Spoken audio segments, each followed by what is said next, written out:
Today on Inside Utah Politics, Representative John Curtis. He's in studio to discuss some of the bills he's working on and some of the big issues on the table in the nation's capital.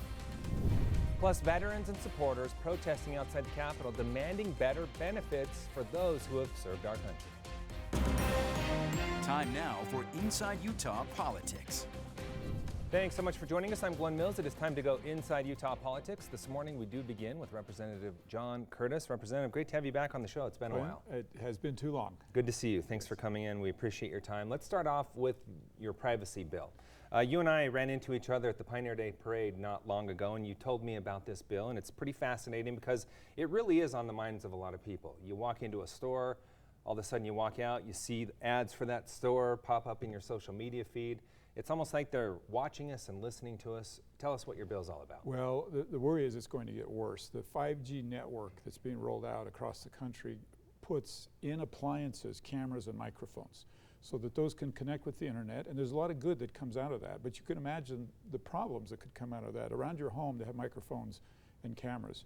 So we had a bill passed through committee on a unanimous bipartisan basis the other day. It was a really good bill that simply makes sure that consumer is aware if one of those devices is in something they're buying. And it's a great bill, a lot of support back in Washington for it. So it makes them aware, and then they could go in and remove it if they want to, or disable it, or yeah, how does so that to work? me, that's actually that's the next bill we need to do, is to make sure that there is an option. Right now it simply says, beware, buyer beware, don't buy this if that's a problem for you. But I really think we ought to make sure manufacturers are giving people an option if they don't want that. Now, let me be clear, there are a lot of benefits that come from these smart devices, right? For instance, if you want to do your laundry in the middle of the night, it can set it to do that, and it will cost you less electricity. Your bill will be lower. So those are the types of things that why we're putting devices in these things. But there's a lot of mischief that can happen as well. Where's the line? We don't really want them listening to us and necessarily feeding us based off what they listen to, and it really seems like that's what's happening these days. Well, and it's like I say, it's going to get a lot worse. This 5G concept is that every device in your home, every toaster, every refrigerator, every microwave is going to have these types of devices in it. And that bill, you feel good about it getting it to the president's desk? It was unanimous in committee, Republicans and Democrats. I do. It was an important bill, and we actually did 6 privacy bills that day. Really important work for Congress to deal with these privacy issues. Suicide prevention, a big issue here in the state of Utah. Unfortunately, we're near the top of the nation when it comes to death by suicide. You're also teaming up on a bipartisan bill for that. Tell us what that would do. Yeah, so we're all looking for solutions for firearms, particularly related to deaths. You know, 6 out of 10 deaths from a firearm are actually suicide. And we don't talk about that enough. And so I teamed with, actually it's a very liberal member of Congress. It's kind of fun. Pramila Jayapal and I teamed up. This is a bill we already have this law in the state of Utah, which gave me a lot of confidence to say, hey, this is something my state would like. But the short version is that it allows individuals to self-opt out of being able to buy a firearm. It's totally voluntary. It's not imposed on anybody. But if somebody knows that they have the potential to get in a bad place, they can preempt that by saying, don't let me buy a firearm. And has data shown that people actually do that? It does. I had a woman come into my office in Washington, D.C., and she almost broke down. She said, this would have saved my mother's life. And now, we're not in large numbers, right? I mean, it's not like thousands and thousands, but it's people, and every single one of these is a life. And the more we perfect this concept, I think the more lives we can save. Once someone does that, how do they work their way back to totally voluntary. They put themselves on and they take themselves off. No questions asked. No questions asked. So they're in control, but there are people who do realize they can get in a bad place, and this is for them. And what's the status of that bill? So it's also working its way through because of its bipartisan nature. Suicide Prevention Week is coming up in September. It's our intent to bring it to a vote in September. And we think we have a high likelihood of getting that through the House. Okay, a bill recently that went through the House that got a lot of attention was the Respect for Marriage Act. Yeah. You and the other 3 members of Utah's delegation all voting in favor of that, which caught some by surprise, not necessarily your yes vote, but some of the others. Talk about why you voted for that bill. Yeah, I might just mention, and it's hard to, you don't want to speak for your colleagues, but this was an interesting one because we all reached that conclusion without talking to each other. A lot of times we'll talk I was going to ask you to speak for your colleagues, so I'm glad you're doing it voluntarily. Yeah. A lot of times, you know, we'll talk and brainstorm a bill, but we all actually all came with that yes in mind. For me, there's two things, and I want to point out, a lot of people didn't understand. The bill actually codifies states' rights, and so what the bill really says is that the law of the state is the law. And that's an important issue for federalism, and that was an important issue for this. But another thing that's really important for me is I don't want the federal government telling people who they can marry and who they can't marry. That's a bad place to be in my mind. And if you look throughout history, there was a time when the federal government would have banned interracial marriages. As a matter of fact, that was actually in this bill. And you know, what if somebody feels like you shouldn't ban, you should ban marriages with different religions and things like that? And it's just not the proper role of government for me, for federal government especially, to be saying this is who you can marry and this is who you can't. Over time, polling has shown that Utahns have changed their attitudes on same-sex marriage, to be specific. What role do you think that played in all 4 members voting yes? You know, I'm sure it influenced it, and like I say, we all got there in slightly different ways. And I think I've probably changed, if I'm honest, over my lifetime and my feelings about this. But bottom line is, no, I don't want the federal government to tell me who I can marry. Okay. Another big bill that was quite controversial on the Hill was the contraception vote. Yeah. Reverse of the marriage vote, all 4 of our delegation voted against that. Yeah. You have told me you're not against access to contraception, but you didn't like the way this bill did it. Talk to me specifically about why. Yeah, there are 2 flaws in the bill. And let me just reemphasize, I believe every woman and even man should have access to contraceptives. That's not a question in my mind at all. But this bill went further than that, and it got into these medications that can terminate a pregnancy months after conception. So it really became an abortion bill, and that was very problematic for me. It also, one of the things it did is it mandated that regardless of your religious beliefs, if you're a doctor, you must prescribe contraceptives if asked. So particularly in the Catholic religion, this is a big deal. All contraceptive in the Catholic religion is a big deal, and a Catholic doctor could be mandated to have to prescribe this, and that was a problem for me too. And if they had brought, I guarantee you, if they had brought a clean contraceptive bill up, meaning it's just simply dealing with contraceptives, I can't imagine that wouldn't have been unanimous in the House on all sides. You always get 1 or 2, right, that's not there. But this bill, if you looked a little deeper, and I will tell you, it was not easy. There was great consultation in my office with the women in my office and people back in the district to get to the point where we knew how we were going to vote on that. I'd like to get your thoughts on how both of those bills are going to do in the Senate. Do you see both of them coming through? They're dead, right? These were very, very symbolic bills. Speaker Pelosi knew that. Everybody knew that. It goes back to Clarence Thomas's statement about what the Supreme Court may or may not do. And so I'll be shocked if they get a vote in the Senate. They've come and gone. Even on the marriage bill? Even on the marriage bill, yeah. I just don't see a vote there. Okay, we'll see what happens. We have about 30 seconds left, not a lot of time, but you're big on the climate caucus. Republicans unveiling their principles. What are the top things you were pushing for there? Look, I think it's important, if we only have a few seconds, for people to know we can have energy independence, we can have affordable, reliable prices, we can have a strong economy, and we can reduce emissions. That's something conservatives can get behind, and that's what we're pushing. All right. There's actually going to be a forum next month with you and some other candidates for election, and I'll be moderating that, so I will see you then, we go into more detail. If not before then. Good. All right. Excellent. Thanks so much. Great to have you. Appreciate it. Still to come on Inside Utah Politics, the Department of Justice suing a neighboring state over its new abortion law that went into effect after the Supreme Court's move to overturn Roe v. Wade. Our panel weighs on that a little later. But first, with their sights set on taking back the House, Republican lawmakers rolling out a new health care bill. We hear from both sides after the break.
A bill that would provide health care and disability benefits for millions of veterans exposed to toxic burn pits, winning final approval in the Senate late Tuesday, ending a brief stalemate over the measure that had infuriated advocates and inspired some to camp outside of the Capitol. Washington correspondent Anna Wernicke has the latest. Veterans and advocates have been camping out outside the steps of the Capitol for about a week, protesting for the Senate to pass this bill. And after some back and forth between lawmakers, the bill finally cleared the upper chamber late Tuesday. Senators joined veterans outside the Capitol late Tuesday to celebrate the passage of the Honoring Our Pact Act. To our veterans who have been exposed to toxic chemicals from burn pits, we have your back.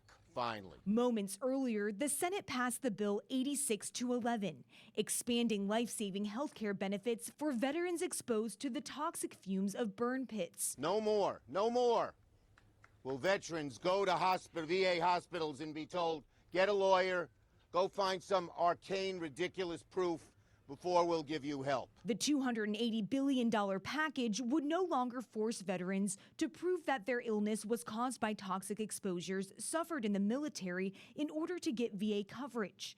The House passed the bill in July, but it stalled in the Senate after several Republicans, including Pennsylvania's Senator Pat Toomey, demanded an amendment be added to ensure that the money in the package couldn't be spent on unrelated programs. What I'm trying to limit is the extent to which they can use a budgetary gimmick to reclassify spending so that they can go on an unrelated spending binge. Senator Toomey voted against the final bill, but Democrats were still able to secure enough Republican votes to push it through. They deserve access to care as quickly as they can possibly get it.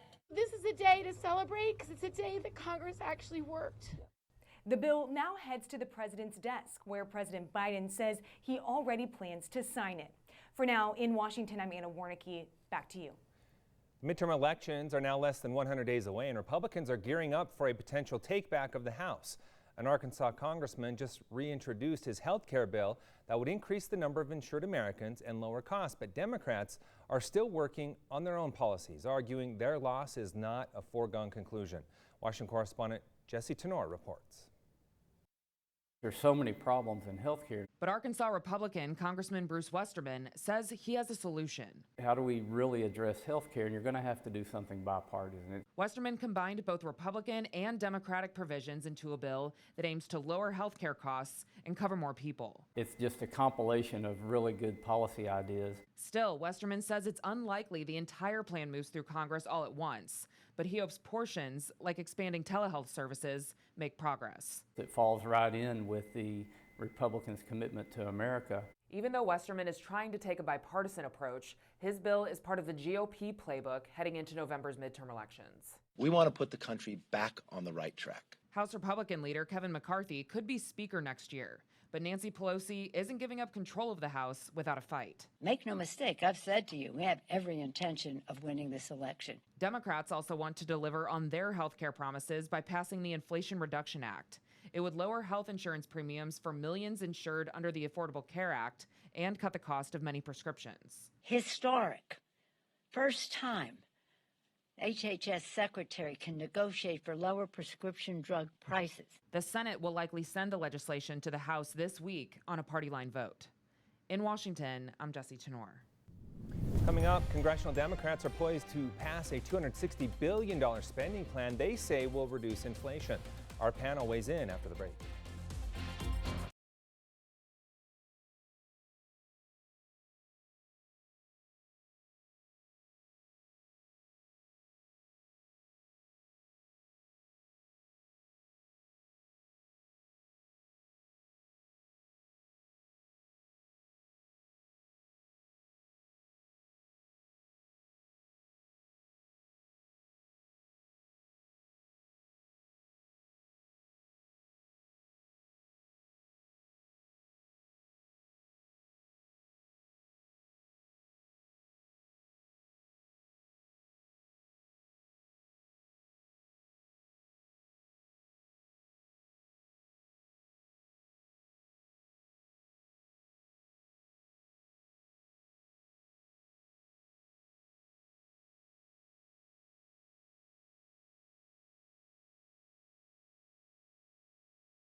watching Inside Utah Politics. Time now for a closer look at some of the big stories of the week with the Inside Utah Politics panel. This week we have State Representative Carol Spackman-Moss and State Senator Todd Weiler. Great to have both of you here. Thanks so much for joining us. Good morning, Glenn. Morning. Let's get right into the Department of Justice filing that lawsuit against Idaho's abortion law. The AG really taking issue with the idea that a provider doing an abortion as applied to women suffering medical emergencies, that's what he says he's making his case around. Representative, let's start with you. Your take on this play from the administration. Well, that law in Idaho, the trigger law, is clearly violating the federal law because the federal law requires in a medical emergency, anyone going to a hospital, they must be stabilized and treated. So if a woman comes in and she's bleeding from a miscarriage or even a botched abortion, it doesn't matter, but mostly miscarriage, a doctor might be at risk of a felony charge if he treats her. And that's just draconian, not to mention the fact that it violates the supremacy clause because federal law supersedes state law. So that is a huge problem for women, and it could result in deaths or serious injury to a lot of women. Senator, your assessment on this move by the DOJ? Well, the federal law is tied to Medicaid funding, so it only applies if the hospital accepts Medicaid funding, which is, quite frankly, probably almost every hospital in the country. But you know, I think that the lawsuit has a point, and I want your viewers to understand, Glenn. Idaho's law is a lot stricter than Utah's law, and so we have had this law in place for years that if you go to an emergency room, you can't be turned away with a life-threatening situation. But I want to put this in perspective. Less than 1% of the abortions in this country affect the health of the mother. And so, you know, we're kind of dancing around the periphery here. Over 99% of the abortions in this country don't affect the health of the mother. Many of them are, you know, it's an option for someone who didn't use birth control, or as a plan B, if you will, or plan C. But in any event, I do agree with Representative Spackman that the life of the mothers should be preserved. And, you know, I think that Idaho is going to probably have to take a look and make sure that their law clarifies that allows doctors to do that. There's a lot of argument, even though with our state law, which, as you point out correctly, Senator, is different than what we're talking about in Idaho. But there's a lot of argument still that it's vague what that means, what the definition is. Representative, your thoughts on that? Well, our trigger law in Utah, it really is flawed. And for one thing, that it requires two doctors to concur that the fetus isn't viable, or, you know, if a woman, again, is hemorrhaging and is having a miscarriage and someone thinks it maybe isn't legitimate, it would require two doctors. One of our legislators, Representative Lesser, who was an OBGYN for 35 years, says at 3 in the morning, when a mother is bleeding seriously, you can't call two doctors to come in and verify. I mean, that's one huge problem, but there are others too that are vague about that trigger law, and they really need to be addressed. Senator, your thoughts on that? Do we need to take a look at this trigger law and make some adjustments to it? Well, I'm sure that there will be adjustments to the trigger law, and we want to get the policy right. But let's be clear. I mean, we're talking about ending the life of an unborn child, and so we don't want one doctor who may be a pro-abortion advocate. And we have several doctors that fit that description in Salt Lake City, and I've talked to many of them. They are clearly cheerleaders for abortion, and that's their constitutional right under free speech. But all this law is saying is you need to have two people agree that the mother's you know, life is in question. And I think Representative Spackman and Representative Lesser have raised valid points, and I think the legislature should be looking at making sure those details are the right policy. Let's dig into the dynamic of what we're seeing play out here. We had this ruling by the Supreme Court. Now we have the Department of Justice responding. Is this a power struggle that we're starting to see, and will there be more lawsuits to follow? Representative. Well, look what happened in Kansas last night. I think people are saying this has gone way too far, and we're talking about women's rights, and it relates to health care and reproductive justice. And I think that was a big signal.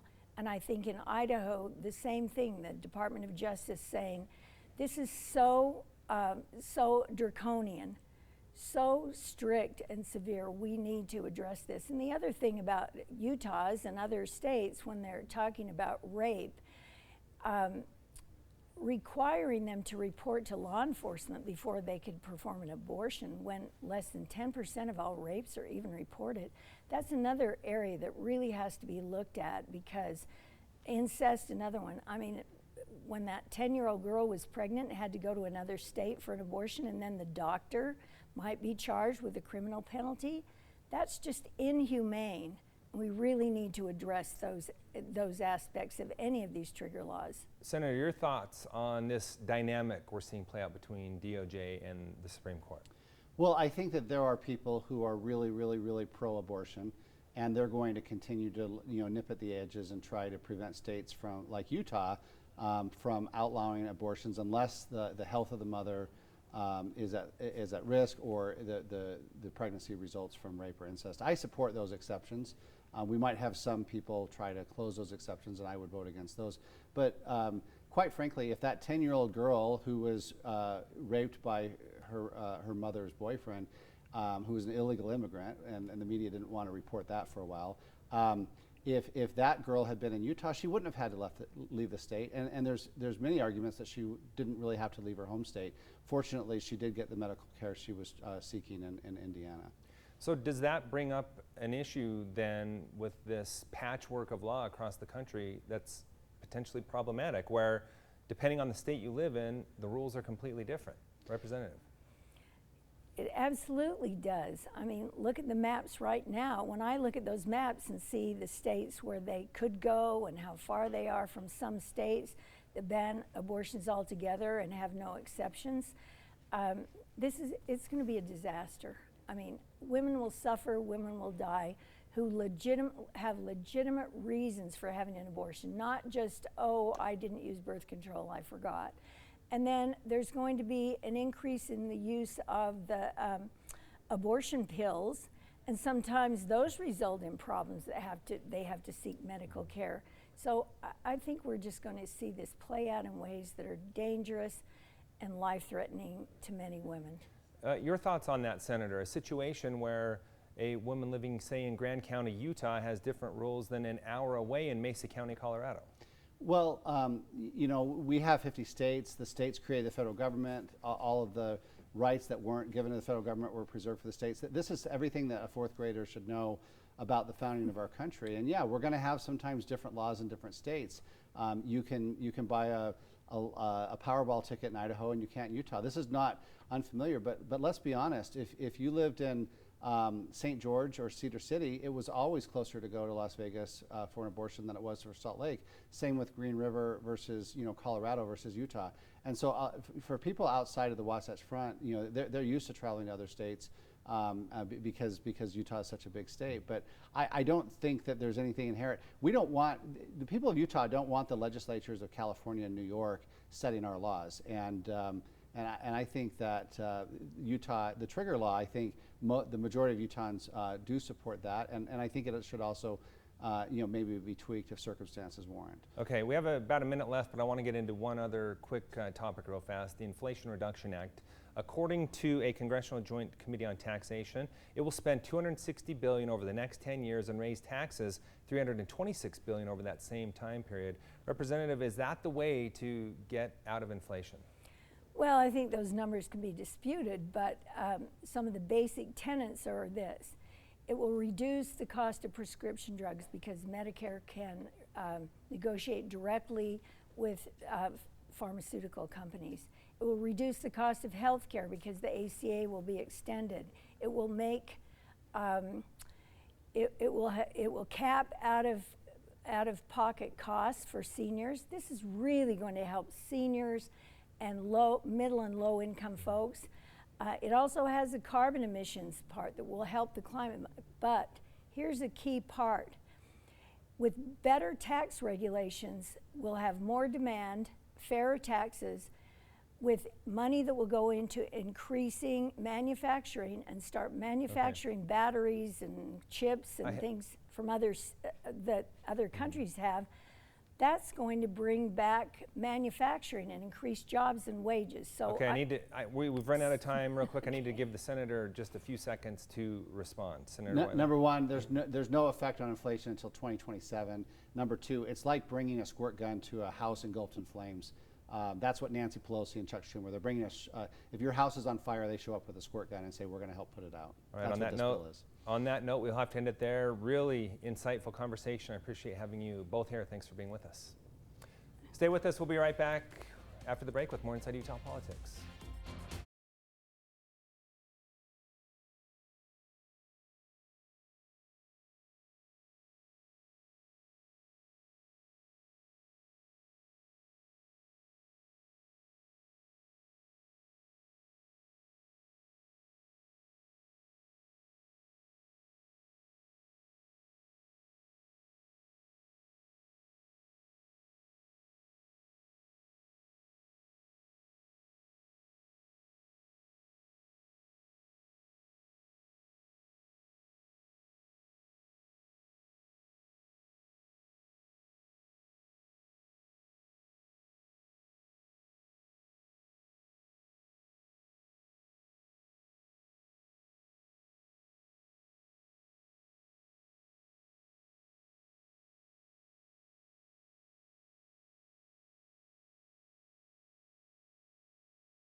We leave you now with a look at what's on the radar in the world of politics. Congress now on summer recess, the Senate returning Tuesday, September 6th, the House a week later on Tuesday, September 13th.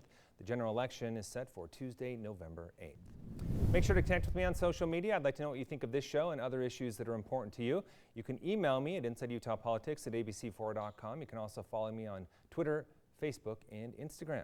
Thanks so much for making us part of your Sunday morning. We hope to see you again next week as we go inside Utah Politics.